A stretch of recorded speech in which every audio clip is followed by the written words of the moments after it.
अस्सलाम वालेकुम जी। आज हम 10th पोएम पढ़ने वाले हैं according to the smart syllabus. और इस पोएम का नाम है हॉलो मैन। हॉलो मतलब खोखले, मैन आदमी। तो ये पोएम लिखी है टी.एस. इलियट ने। टी.एस. इलियट जिनका फुल नेम है थॉमस स्टर्न इलियट। ये नाम मेमोराइज़ करना बहुत ज़रूरी है बिकॉज ये लिखना होता है रेफरेंस में हमें। टी.एस. इलियट है इनका नाम जी, यू कैन सी हियर। और टी.एस. इलियट एक मॉडर्न पोएट है, मॉडर्न जदीद दौर के पोएट हैं। और इस पोएम में टी.एस. इलियट जो हैं वो लेमेंट कर रहे हैं, मातम कर रहे हैं, यानी अफसोस कर रहे हैं आज के जदीद दौर के इंसान पर कि जो मॉडर्न मैन है, जो जदीद इंसान है, वो बिल्कुल खोखला है। बज़ाहिर तो इंसान है लेकिन उस इंसान के अंदर वो क़ुव्वत, वो एनर्जी, वो सोल, वो रूह जो उसको एक एनर्जेटिक, जो उसको एक्टिव, जो उसको एक ज़बरदस्त एक और एक फंक्शनल इंसान बनाती है ना, यानी वो तमाम चीज़ें हैं, वो तमाम क्वालिटीज़ जो एक इंसान को, एक आदमी को इंसान बनाती हैं। फॉर एग्ज़ाम्पल यानी जज्बात, मेहनत, हिम्मत, कुछ करने का जज्बा, ये तमाम चीज़ें जो एक बंदे में होती हैं। तो जो मॉडर्न मैन है, मॉडर्न मैन बिल्कुल खाली है इन तमाम चीज़ों से, हॉलो है बिल्कुल। लगता है जैसे वो बज़ाहिर तो इंसान है लेकिन उसके अंदर जो रूह है, उसकी जो सोल है, वो बिल्कुल नहीं है। He is soulless. Modern man is soulless. तो वो कहता है कि जी जदीद इंसान जो है वो अंदर से खोखला है और इसके अंदर बजाय इंसानियत के लालच, नफ़रत, खुदगर्ज़ी भरी हुई है। और वो यानी हमारी जो ज़मीन जो है वो आबादी बढ़ती जा रही है लेकिन इंसान में जो इत्तेफाक है, जो यूनिटी है, वो बिल्कुल ख़त्म होता जा रहा है। लोग इंडिविजुअली कमज़ोर हैं और यूनाइटेड भी नहीं है, मुत्तहद भी नहीं है बिल्कुल भी। और इसके अलावा जी अगर हम फॉर एग्ज़ाम्पल हम बहादुर भी नहीं है, हम किसी के ख़िलाफ़ फॉर एग्ज़ाम्पल अपने राइट्स लेने के लिए, अपने राइट्स को बचाने के लिए हम कुछ भी नहीं कर सकते। हमारी आवाज़ें बिल्कुल खाली हैं, जज्बात से खाली हैं, एनर्जी से खाली हैं। हमारी आवाज़ें ऐसी हैं जैसे हम सरगोशियाँ करते हों, या हमारी आवाज़ें ऐसी हैं जैसे यहाँ पे एग्ज़ाम्पल दी गई है जैसे एक तहखाने में शीशे के टुकड़े पड़े हों, ब्रोकन ग्लासेस। जैसे तहखाने के ये सेलर, तहखाना, जिस तहखाने में ब्रोकन ग्लास, टूटा हुआ शीशा पड़ा हो और उस टूटे हुए शीशे पर कोई चूहा चल रहा हो, तो यू कैन इमेजिन कि जब एक ब्रोकन जो ग्लास है, टूटा हुआ जो शीशा है, जब उस पर चूहा चलता है तो बिल्कुल बड़ी बारीक सी, बड़ी एक बहुत बहुत कम आवाज़ आती है ना, जिसको सुनना बहुत मुश्किल हो जाता है। तो जो मॉडर्न मैन है, मॉडर्न मैन की आवाज़ों को, मॉडर्न मैन की जो हिम्मत है, बहादुरी है, तो हिम्मत उसको हमने कंपेयर किया है मॉडर्न मैन की आवाज़ को चूहे के पाँव की आवाज़ से जब वो टूटे हुए गिलास पर चलता है। फिर यहाँ पर जो सेकंड स्टैंज़ा है, last stanza, those who have crossed, इसमें पोएट ने बताया, इसमें पोएट बता रहा है हमें कि जी जो हमारे फोर फादर्स थे, जो हमारे आबा अजदाद, जो हमारे बड़े थे, उनको याद करता है और उनकी तारीफ़ भी करता है कि वो बड़े जो थे ना, ठीक है, वो ज़्यादा मॉडर्न नहीं थे, वो ज़्यादा सक्सेसफुल नहीं थे, ज़्यादा तरक्की याफ्ता भी नहीं थे, लेकिन वो बहुत ज़रूरतमंद लोग थे, बड़े बाहिम्मत लोग थे। और वो सोचता है कि भाई कि वो जो लोग थे, जो हमारे बड़े थे, वो यकीनन जब उनका ख़याल आता होगा हमारी तरफ, जब वो हमें सोचते होंगे तो वो ऐसा नहीं सोचते होंगे कि ये जो हमारे ये लोग हैं, ये वाले आज वाले, ये जो हमारे बड़े हैं ना, हमारे बड़े आजकल के लोगों को इस तरह नहीं सोचते होंगे कि ये कोई बहुत वायलेंट सोल्स हैं, बड़े जज्बाती, बड़े हिम्मत वाले और बड़े ज़बरदस्त लोग हैं। नहीं नहीं, बल्कि वो ये सोचते होंगे ये तो हॉलो मैन है और ये भुस भरे इंसान है, स्टफ्ड मैन, यानी इनके दिमागों में भुस भरा हुआ है। इसे स्टार्ट करते हैं हम शुरू से। We are the hollow man, हम हॉलो मैन हैं, हम खोखले इंसान हैं। सुपरफिशियल, अनफिल्ड, वॉइड खाली, विकेंट खाली।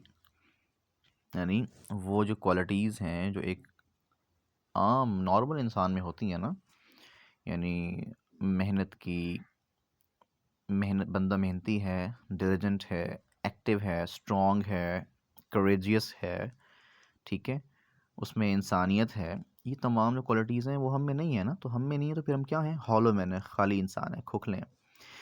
वी आर स्टफ्ड मैन, हम स्टफ्ड मतलब स्टफ मीने भरा होना, यानी हम में भूस भरा हुआ है। भूसा समझते हैं ना, जो तिनके, पत्ते, कबाड़, घास फूस वगैरह, तो हम में भूसा भरा हुआ है। Leaning together, headpiece filled with straw.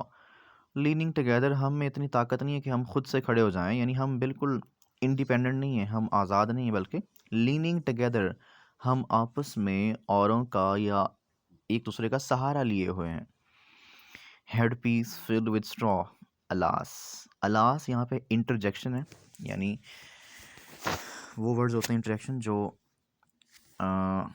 जज्बात, खुशी, गम, हैरत का इजहार करने में हेल्प करते हैं हमारी। तो ये अलास यानी अफसोस, तो ये क्या वर्ड है? इंटरजेक्शन है, इसे बोलते हैं ग्रामर में। Headpiece filled with straw, और हमारे जो हेड पीस, जो हमारे दिमाग हैं, जो हमारे सर हैं, वो फील्ड विद स्ट्रॉ, वो तिनकों से भरे हुए हैं, उनमें भूस भरा हुआ है।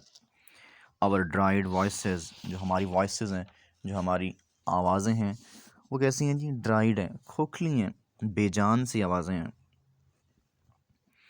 व्हेन वी विस्पर टुगेदर, तो हम जब आपस में क्या करते हैं, अब देखिए ना, हमारी आवाज़ में गरज नहीं है, स्प्राइटलीनेस नहीं है, हमारी आवाज़ में वो मजबूती नहीं है, वो हिम्मत नज़र नहीं आती। तो हम जब बोलते हैं तो कैसे लगते हैं? When we whisper together, whisper मतलब मर्मर, बात करना, सरगोशी करना, बड़े धीमे अंदाज में बात करना या कान में बोलना। व्हेन वी विस्पर टुगेदर, जब हम आपस में बात करते हैं, हम जब सरगोशियाँ करते हैं, तो हमारी सरगोशियाँ कैसी होती हैं?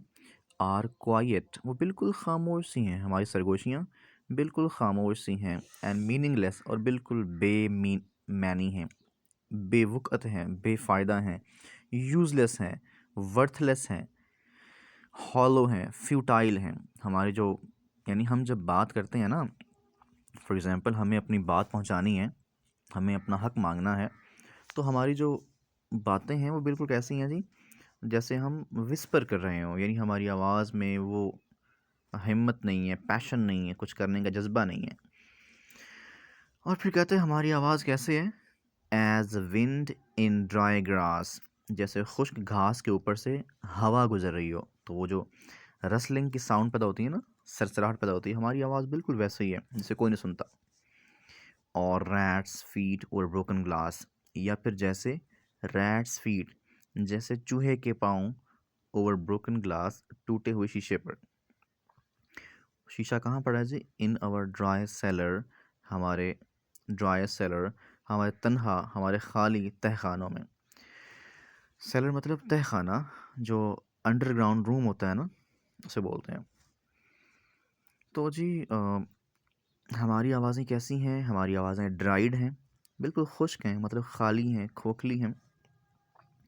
हम जब बोलते हैं तो हम कैसे बोलते हैं? हम विस्पर करते हैं, हम सरगोशियाँ करते हैं, ठीक है। विस्पर मतलब मरमर, MUR मरमर, इसका सिनोनिम बेटा है ये। और इसके अलावा जी हम जब बोलते हैं तो हमारी आवाज़ें खुश्क हैं, यानी खोखली हैं। हम सरगोशियाँ करते हैं, हमारी सरगोशियाँ भी कैसी हैं? सरगोशियाँ भी ऐसी नहीं है कि उनमें कोई मीनिंग हो या वो किसी को समझ आए, वो बिल्कुल क्वाइट, खामोश हैं, दबी सी हैं, दबी दबी, और मीनिंगलेस, और उनका मतलब कोई नहीं है, वो बेमैनी हैं, वो वर्थलेस हैं, बेफ़ायदा हैं, ठीक है, यूज़लेस हैं। और फिर कैसी हमारी आवाज़ें? फिर उसने कंपेयर किया हमारी आवाज़ों को एक खुश्क घास के ऊपर से गुज़रती हुई हवा से, कि जब हवा पर से घास गुज़रती है तो उसकी सरसराहट जो बनती है, वो सरसराहट कोई नहीं सुनता ना, हमारी आवाज़ें भी ऐसी हैं, बिल्कुल बेमैनी सी, थोड़ी सी आवाज़ मामूली से। या फिर जैसे हमारे तहखाने में टूटे हुए गिलास पर चूहा चल रहा हो तो उसके जो हल्की सी आवाज़ आती है, हमारी वो आवाज़ है। फिर वो कहते हैं shape without form, shade without colour. हमारी बज़ाहिर शक्लें तो हैं ना, हमारी बज़ाहिर शक्ल है, हम बज़ाहिर चलते फिरते इंसान हैं, लेकिन विदाउट फॉर्म हमारी शक्ल कैसी है?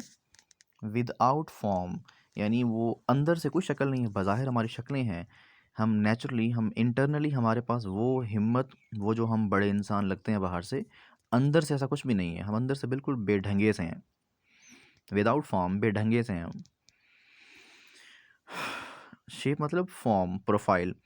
और शेड विदाउट कलर, हमारा जो बाहर रंग ढंग है, चाल ढाल है, वो असल में कुछ नहीं है, अंदर से हमारे कुछ भी नहीं है। विदाउट कलर, वो बेरंग सा है। पैरालाइज्ड फोर्स, हम जब कुछ करने की कोशिश करते हैं तो हमारी फोर्स कैसी है, हमारी कुव्वत कैसी है? पैरालाइज्ड, मफलूज, यानी हम इस काबिल नहीं हैं कि हम कुछ कर सकें। इमोबिलाइज्ड। और जी जेस्चर विदाउट मोशन, और हम जब इशारा करते हैं कुछ करने का, फॉर एग्जांपल हम इशारा कर रहे हैं तो उसमें हरकत नहीं है, जैसे कोई डेड बॉडी हो। यानी इंसान जो है ना, वो चलती फिरती डेड बॉडीज़ हैं, जैसे उनमें सोल, रूह है ही नहीं उनमें बिल्कुल भी। पैरालाइज्ड फोर्स है, जेस्चर विदाउट मोशन है, जैसे कोई मुर्दा इंसान फिर रहा हो फॉर एग्जांपल, तो हमारा पोस्चर, हमारा स्टाइल, सब कुछ वैसे ही है। जेस्चर विदाउट मोशन, तो हम इशारे करते हैं लेकिन वो हरकत नहीं कर सकते। अच्छा जी, इसके बाद है those who have crossed with direct eyes. वो कहते हैं अब वो बंदे जो हमारे फोर फादर्स थे, हमारे आबा अजदाद थे, वो बड़े बहादुर आदमी थे। दोज हु हैव क्रॉस्ड, वो जो क्रॉस कर गए हैं, यानी वो जो चले गए हैं, वो जो पार कर गए हैं।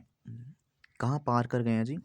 विद डायरेक्ट आइज़, अपनी डायरेक्ट आइज़ के साथ, यानी बिल्कुल खुली आंखों से, यानी आंखों में आंखें मिला के। तो वो तमाम लोग, वो जो हमारे फोर फादर्स थे, उन्होंने भाई ज़माने को, वक्त को, मुश्किलात को बिल्कुल उनकी आंखों में आंखें डाल के देखा। और वो कहाँ चले गए हैं? टू डेथ्स अदर किंगडम, दूसरे ज़माने में, दूसरे मैदान में, या एक आप कहेंगे जी दूसरी सल्तनत में चले गए हैं वो, ठीक है, दूसरी दुनिया में चले गए हैं, मौत की दुनिया में चले गए हैं।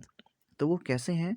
रिमेंबर अस, हमें वो याद करते हैं। इफ़ एट ऑल, अगर वो याद करते भी होंगे हमें, लेकिन उम्मीद नहीं है याद करते होंगे, क्योंकि हम तो बहुत हॉलो मैन है ना। वो तो हॉलो मैन नहीं थे, वो तो मैन ऑफ एक्शन थे ना वो। हम हॉलो मैन हैं, खोखले आदमी, वो थे मैन ऑफ एक्शन, बाअमल आदमी। तो वो हमें याद करते होंगे, इफ़ एट ऑल, अगर कभी वो याद करेंगे भी सही, तो कैसे याद करेंगे? Not as lost violent soul, वो हमें ऐसे याद नहीं करेंगे कि हम कोई इंतहाई बहादुर रूह हैं, इंतहाई बहादुर इंसान है। नॉट, नहीं, ऐसे याद नहीं करेंगे वो। लॉस्ट मतलब इंतहाई, बहुत ज़्यादा। वायलेंट मीन शदीद, सोल्स रूहें। बल्कि वो कैसे याद करेंगे? बट ओनली, लेकिन सिर्फ ऐसे याद करेंगे, एज हॉलो मैन, कि हम क्या हैं? हम खोखले आदमी हैं। द स्टफ्ड मैन, यानी हम में भूस भरा है, हमारे दिमाग खाली हैं बिल्कुल। ओके जी, तो ये थी हमारी आज की पोएम। इसको आप पढ़ेंगे, इसके एक्सप्लेनेशन पढ़ेंगे आप, ठीक है, इसके स्टैंजाज की, इसका रेफरेंस, कॉन्टेक्स्ट और इसकी एक्सप्लेनेशन। इसके अलावा इसकी ऑब्जेक्टिव प्लीज़ खुद कर लेंगे, बिकॉज वीडियो लंबी हो रही है, वरना इसकी क्वालिटी ख़राब हो जाएगी। ये आप खुद कर लेंगे, ठीक है। और इसके अलावा इसके शॉर्ट क्वेश्चन भी आप कर लेंगे, ये भी कर लेंगे सारे आप। ओके जी, गुड बाय, अल्लाह हाफ़िज़।